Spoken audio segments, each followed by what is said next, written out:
Around a quarter of the energy that we consume worldwide is used in the home, and the vast majority of that comes from burning fossil fuels. But over the last 40 years, one man has been trying to change the way we live by creating completely self-sufficient off-grid homes. We're here to meet the man behind these strange dwellings known as Earthships. We've come to meet Mike Reynolds, who is really the brains behind this whole Earthship phenomenon. And we're driving here, we know we're in the right place, because dotted all around the horizon are these crazy-looking buildings. And we just arrived at one now, and I think this is our man. This community is where the entire movement began. Mike, how are you? Hi. Hard at work? I wouldn't say hard. These guys are working. With more and more people wanting to live sustainably and self-sufficiently, all around the world the demand for these unique-looking homes is growing, with another 60 Earthships being built in this community alone. For the uninitiated, what is an Earthship? Well, an Earthship is a building that addresses what I'm saying are the 6 aspects of sustenance, which is thermal solar heating and cooling without fossil fuel, water, sewage, food, and garbage. Those are the 6 things that every city and country has to deal with. We can provide those 6 things for ourselves and the people we build these buildings for. The design of these buildings is the result of over 40 years of experimentation by Mike. If we are to survive on this planet, we need to be of the planet and in tune with the planet. Right now, we're on the planet. We shave it and we do stuff, you know, and that's why we're in trouble. What I'm saying is let's dance with the planet. Do you worry that some people are just going to think this guy is just a wacko, you know? Oh, for sure. I've been calling him wacko for 40 years. But what I was talking about 40 years ago is now happening.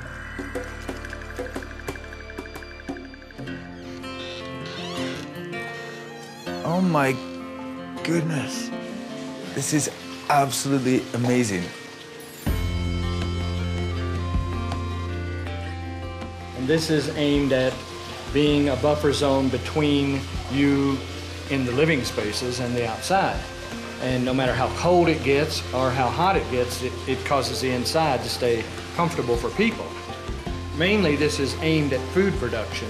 There's grapes and bananas and citrus, but this is all the gray water. In other words, the water that you take a shower in and everything is reused to water plants. Each Earthship harvests its own water by collecting rain or snow that falls on the roof. This is filtered before being stored in an underground cistern. Every drop of water is then used 4 times. Once used in sinks and showers, it travels through a particle filter into interior rubber-lined trenches where it irrigates edible plants. It's then recirculated by solar pumps to flush the toilets. The sewage water then heads to a conventional septic tank where safe overflow is channeled to fertilize outdoor plants. So this is your sewage treatment plant. This is incredible. Oh my goodness. This is just the living spaces. Wow. You're made with, you know, the walls are tires and bottles and cans. They're discarded free materials that nobody knows what to do with, but it is also replacing a brick that somebody had to manufacture and deliver. All the energy used in an Earthship comes from solar and wind power, which means the homes are entirely off-grid. We watch the Super Bowl here. It's got a flat screen TV. What? And this is totally off-grid? Totally off-grid. Nothing is hooked up. Not to sewage, not to water, not to power. Oh, no, this is... So this is how the walls are built. Wow, this is what I've heard about. It's an automobile tire rammed with earth, beat with earth to 95% compaction. So it's tremendous, the dynamics of this in terms of thermal mass. Thermal mass holds temperature. It's a law of physics that heat travels to the cooler place. It stays there until, in the winter, these spaces cool down on a cloudy day. Then the airspace is cooler than the wall, and the wall leaks the heat out.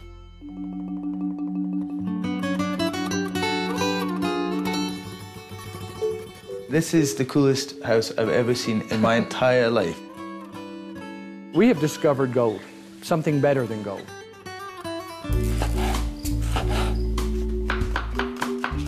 The sun's gone down outside. We're going to stay here the night.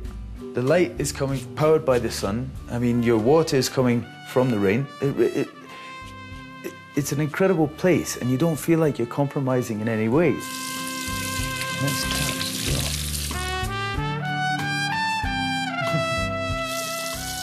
well. Well, that's it. Got to get some sleep, because tomorrow morning we're going to get up early and learn how to build one of these things.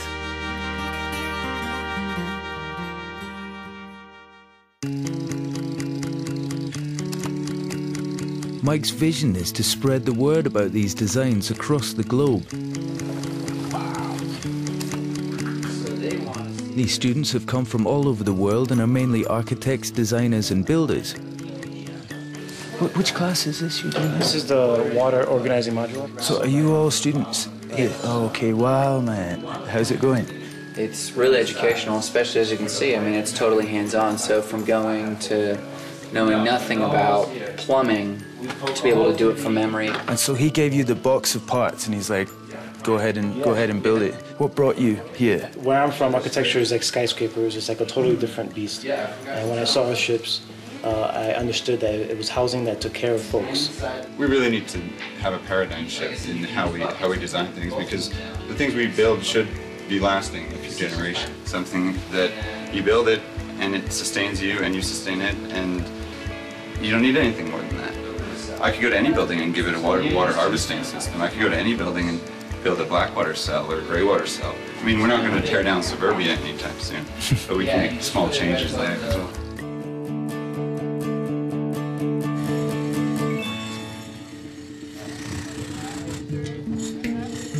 Looks like they're hard at work. This is apparently a one-bedroom Earthship. And it looks like they've got about 30 guys here, so we're going to go and give them a hand and hopefully learn something in the process. Everyone here is in the current Earthship Academy session. I mean, there's people from literally all over the world. How about give me a job? Let me contribute in some small way. I'd love to. Sure. Wow. There you go. We're on a retaining wall, so I'm using an 8-pound sledgehammer. Right. To this point right here. It'll stretch. This sidewall will come up. Yeah. Come on then, let me have a shot. Let's see if we can do this. There's a lot of pressure here, man. Come on.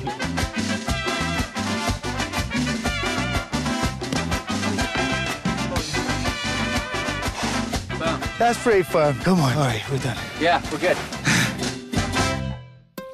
But the Earthships aren't just for those wanting to live an alternative lifestyle. They've also been designed for disaster relief in developing countries.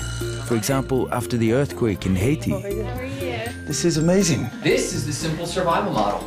Wow. They started thinking about, wait, what about the other 87% of the world that can't afford one of these global Earthship models? How can we do this in a very simple, no-frills way? You're still talking about those 6 key systems that Mike had devised. The total cost of all the materials used in this Earthship model was $4,000. It's not a hippie movement anymore. It's a reality that all of us are going to have to face. So you think there's a future for this? I absolutely think there's a future for this. You get concerned sometimes with innovators like Mike, people with a good idea, and it fizzles out once they're gone or retire. This thing has already become viral, if you will, and it stands on its own legs.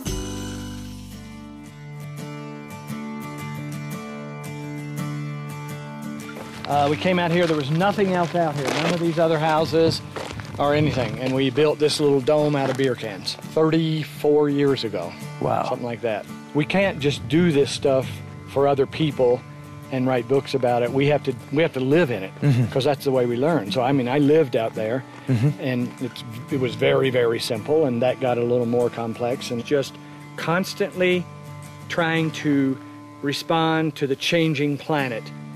This is available for everybody. Yeah. We don't want to cram it down anybody's throat, but we do want everybody to know you don't have to buy that coal-fired power. Thank you so much for everything, for taking us around. It's been brilliant.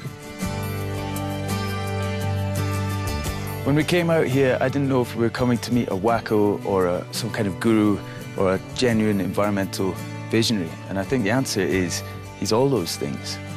I think he's genuinely created something that has the potential to change the way that we live.